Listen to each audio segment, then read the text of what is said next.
मुजम्मिल साहब, आपके ख्याल में आज जहां पर पाकिस्तान खड़ा है, जहां पर पोजीशन खासी ऑकवर्ड कर दी है, जो बिल पेश किया जाएगा, तो आपके ख्याल में क्या उसकी वजह यही है कि हम बार बार अफगानिस्तान को, तालिबान को जो है वो मुकदमा लड़ते हैं, उनका दिफा करते हैं, उनसे हमदर्दी जताते हैं? समझ नहीं आ रही है। हम तो फैसिलिटेटर थे इस बातचीत के। हमने तो अमेरिका और तालिबान की सुलह कराई थी। मुझे तो नहीं समझ आ रही क्या नैरेटिव बता। मेरा मतलब है कि जब वो अमेरिका हमारे पाँव में पड़ के हमें कह रहा था कि तालिबान से सुलह कराएं, तो हमने अमेरिका से एज अ न्यूक्लियर और एज अ सोवरन और एज अ पावरफुल स्टेट ये बात भी ना की कि अगर हम आपका ये काम करेंगे तो आप आइंदा हमारे साथ ऐसे नहीं करेंगे।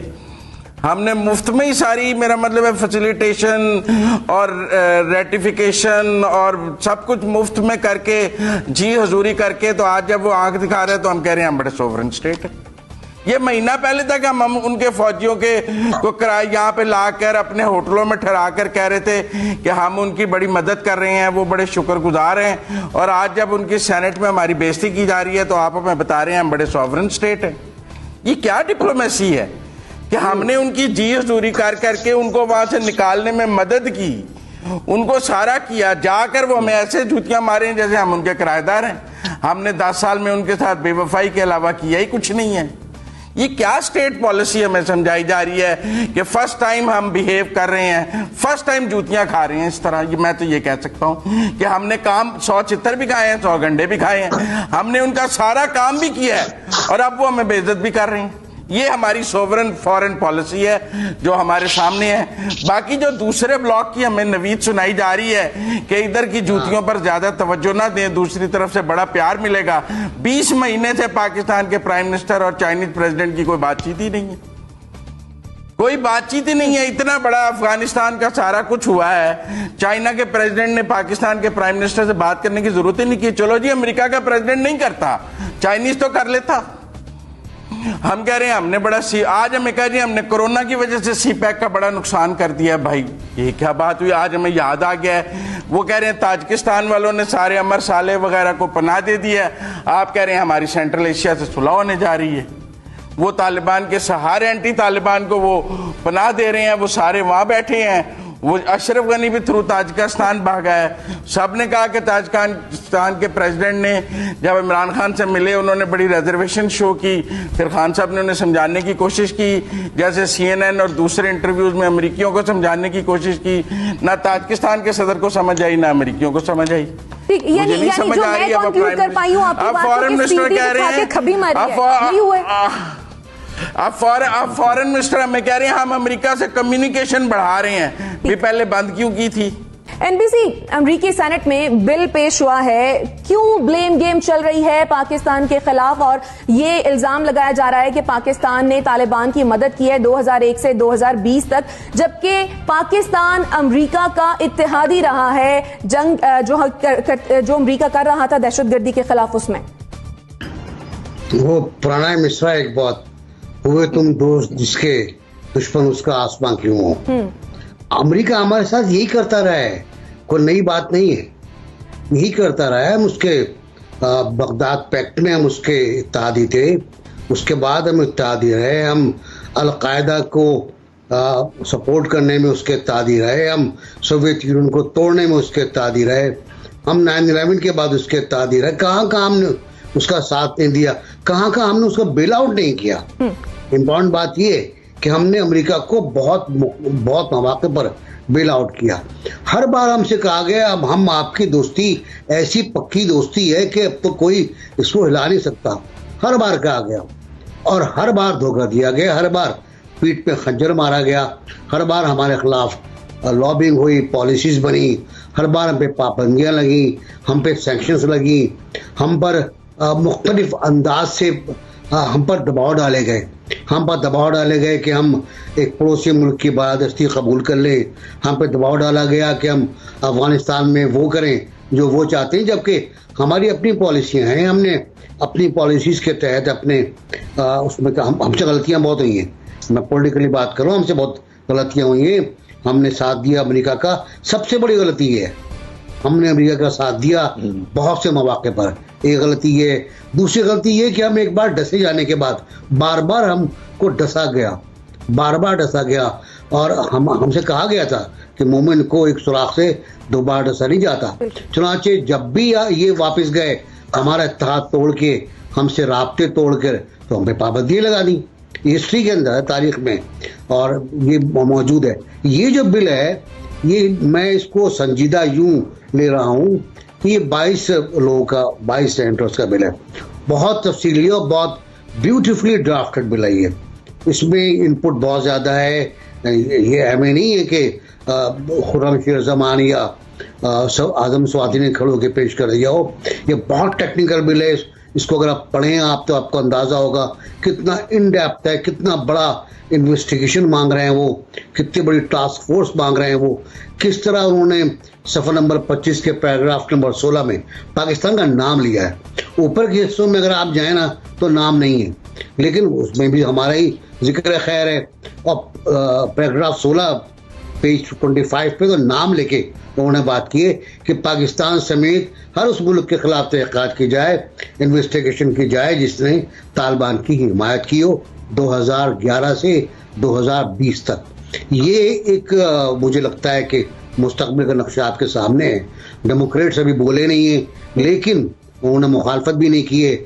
और अभी देखते हैं कि बिल पेश अभी होगा तो क्या पेश हो सकता है बिल, मेरे ख्याल है पेश हो जाएगा। इस पर डिबेट भी होगी, इसमें अमेंडमेंट भी आएंगी। देखते हैं अमेंडमेंट किस तरह की आती हैं और डेमोक्रेट्स का रवैया क्या होता है। खतरे की घंटी है, आई एग्री। ब्रिगेडियर साहब, सभी जानते हैं कि ये कभी भी पाकिस्तान की जंग नहीं थी, लेकिन इसके बावजूद 80,000 जानें हमारी गईं। फिर भी जायजा जो है वो हमारा ही लिया जा रहा है। आपके ख्याल में क्यों पाक अमेरिका ताल्लुकात जो है वो इस मोड़ पर पहुंचे? देखें, शाइस्ता बात यह है कि वी मस्ट अंडरस्टैंड अमेरिकन की हमेशा से आदत है कि they put their failures on others. Pakistan को स्केपगोट बनाना चाहते हैं। They have lot of pressure in US public की तरफ से कि जी आपने क्या किया, क्या हासिल किया। जनरल मिली ने खुद एक्सेप्ट किया कि हमें डिफीट हुई है and it was very disorderly withdraw जो हमने किया, वो बात हुई। ही रिकमेंडेड कि हमें अबाउट 2,500 ट्रूप छोड़ने चाहिए, वो अमेरिकन प्रेसिडेंट नहीं माना। और जिस तरीके से विथड्रॉ किया, मेरे ख्याल में भूटान और नेपाल की आर्मी भी ऐसे विथड्रॉ नहीं करती। I am from army and I understand कैसे ऑर्डरली विथड्रॉ किया जाता है। एक तो ये बात है। सेकंड ये कि देखें, बात ये है कि दे हैव नो रीजंस, ये सिर्फ पाकिस्तान पे प्रेशर डाल रहे हैं। पाकिस्तान ने first time as a nuclear sovereign state behave करना शुरू किया है। हमेशा हम इनकी हर बात में आ जाते थे। फर्स्ट टाइम हमारे प्राइम मिनिस्टर ने क्लियर कह दिया एब्सोल्युटली नॉट मीन्स कि हम आपको लड़ाई में सपोर्ट नहीं करेंगे। वी डोंट वांट कि हम आपको अपनी एयर स्पेस दें, ग्राउंड स्पेस दें, दोनों अटैक के लिए जगह दें।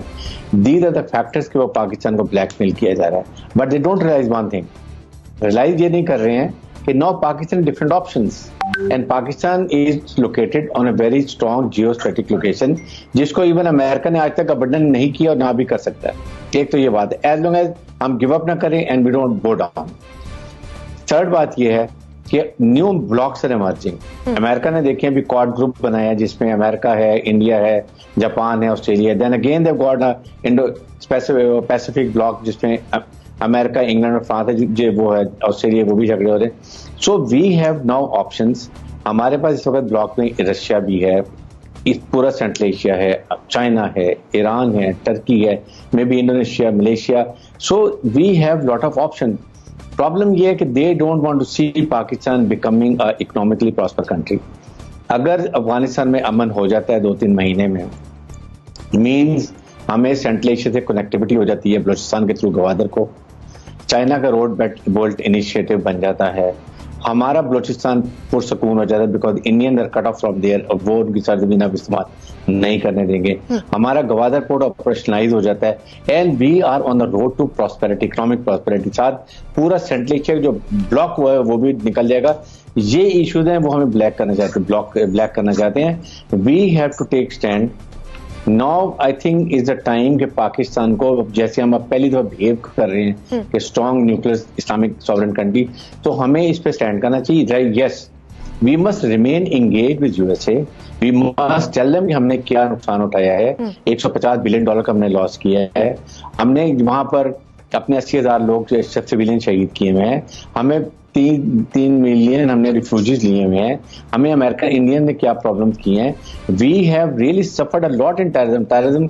हमारी प्रोफेशनल आर्मी ने इधर अगर कंट्रोल ना करती तो हमारा भी हाल इराक की तरह, सीरिया की तरह, लिबिया की तरह होता कि वहां पर ये कामयाब हो जाते, अपनी मर्जी की हुकूमत बना लेते। यही वो चाहते हैं। तो पाकिस्तान की प्रोफेशनल फौज ने ये मिस उनको ये डिनाई किया, they defeated their narrative. So I think these are the factors and we have to be very careful. ठीक, किसने ये मशवरा दिया था कम्युनिकेशन बंद करने का जो आप बढ़ा रहे हैं? ठीक हो गया। जुनेरा, बहुत से वेस्टर्न थिंक टैंक्स हैं जिनका मानना यह था कि अमेरिका को जो टारगेट है वो अफगानिस्तान नहीं बल्कि पाकिस्तान है, तो क्या ये उसी सिलसिले की एक कड़ी है या फिर एब्सोल्युटली नॉट का रिजल्ट? नोट किया था। एक तो अगर हम जज्बात के बगैर बात ना करें तो फिर हम पाकिस्तानी तो नहीं हो सकते ना। हमें तो हर चीज में बहुत सख्त जज्बा डालना होता है, चाहे वो जंग हो, चाहे वो डिबेट हो, कुछ भी हो। लेकिन थोड़ा सा अगर मैं रैशनली चीजों को देखूं तो इस वक्त बाइडेन की जो फॉलोइंग है और जो उनकी रेटिंग है, अप्रूवल रेटिंग है, it is down by 43% and Kamala Harris 49%। और डिस्कशंस ये हो रही हैं कि क्या 2.5 years मिड टर्म के करीब जाके कोई ऐसी सूरत हाल हो सकती है कि बाइडेन स्टेप डाउन करें because he has not handled Afghanistan debacle जिस तरीके से होना चाहिए था, जिस तरीके से अमरीकी समझते हैं होना चाहिए था। और कैमला हैरिस भी अगर स्टेप इन करती हैं तो she is also a shadow of Biden. तो एक तरह का वहां थोड़ा सा पॉलिटिकल केओस है, बहुत ज्यादा है। बल्कि अगर उनके कांग्रेस में देखें तो 50-50 की डिवीजन है, 50 रिपब्लिकन्स हैं और 50 ही डेमोक्रेट्स हैं। अगर किसी बिल के ऊपर उनको मेजॉरिटी चाहिए तो अगर वो 50-50 पे बाउंड हो जाता है तो फिर Kamala Harris is going to be 1% जो अपना वोट कास्ट करके उसको डिसाइसिव लेवल पे लेके जाएंगी। दूसरा